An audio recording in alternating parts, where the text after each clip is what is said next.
YS Jagan వ్యాఖ్యలపై స్పందించారు Ramagiri SI Sudhakar. Uniform నువ్విస్తే వేసుకుంది కాదన్నారు ఎస్ఐ.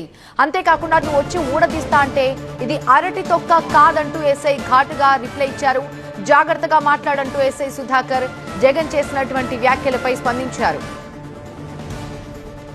పోలీసులను బట్టలు ఉడదీసి కొడతా అంటున్నావు. పోలీసులు ఏమన్నా నువ్వు ఇస్తే వేసుకున్న బట్టలు అనుకున్నావా? కష్టపడి చదివి రన్నింగ్ రేసుల్లో ఎగ్జామ్స్లో పాస్ అయి ఎన్నో వేల మంది పోటీ పరీక్షల్లో నెగ్గి వేసుకున్న యూనిఫామ్ ఇది. నువ్వెవడో వచ్చి ఉడదీస్తా అంటే ఉడదీయడానికి ఇదేమి అరటి తొక్క కాదు. మేము నిజాయితీగానే ప్రజల పక్షాన్ని నిలబడతాం, నిజాయితీగానే ఉద్యోగం చేస్తాం, నిజాయితీగానే చస్తాం. అంతే తప్ప అడ్డమైన దారులు తొక్కం. జాగ్రత్తగా మాట్లాడు. అది ఎస్ఐ సుధాకర్ మాట్లాడిన తీరు మనం చూస్తున్నాం. ఆయన చాలా ఘాటుగా రిప్లై ఇచ్చారు. మాజీ సీఎం జగన్ చేసినటువంటి వ్యాఖ్యలపై రామగిరి ఎస్ఐ సుధాకర్ స్పందించారు.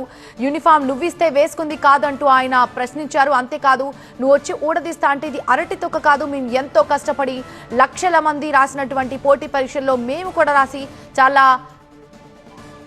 చాలా కష్టపడి ఈ యూనిఫామ్ ని మేము సాధించుకున్నామన్నారు. అంతేకాదు జాగ్రత్తగా మాట్లాడంటూ ఎస్ఐ సుధాకర్ మాజీ సీఎం జగన్ కి ఘాటుగా రిప్లై ఇచ్చిన దృశ్యాలు మనం చూస్తున్నాం. పోలీసులను బట్టలు ఉడదీసి కొడతా అంటున్నావు. పోలీసులు ఏమన్నా నువ్వు ఇస్తే వేసుకున్న బట్టలు అనుకున్నావా? కష్టపడి చదివి రన్నింగ్ రేసుల్లో ఎగ్జామ్స్లో పాస్ అయి ఎన్నో వేల మంది పోటీ పరీక్షల్లో నెగ్గి వేసుకున్న యూనిఫామ్ ఇది. నువ్వెవడో వచ్చి ఉడదీస్తా అంటే ఉడదీయడానికి ఇదేమి అరటి తొక్క కాదు. మేము నిజాయితీగానే ప్రజల పక్షాన్ని నిలబడతాం, నిజాయితీగానే ఉద్యోగం చేస్తాం, నిజాయితీగానే చస్తాం. అంతే తప్ప అడ్డమైన దారులు తొక్కం.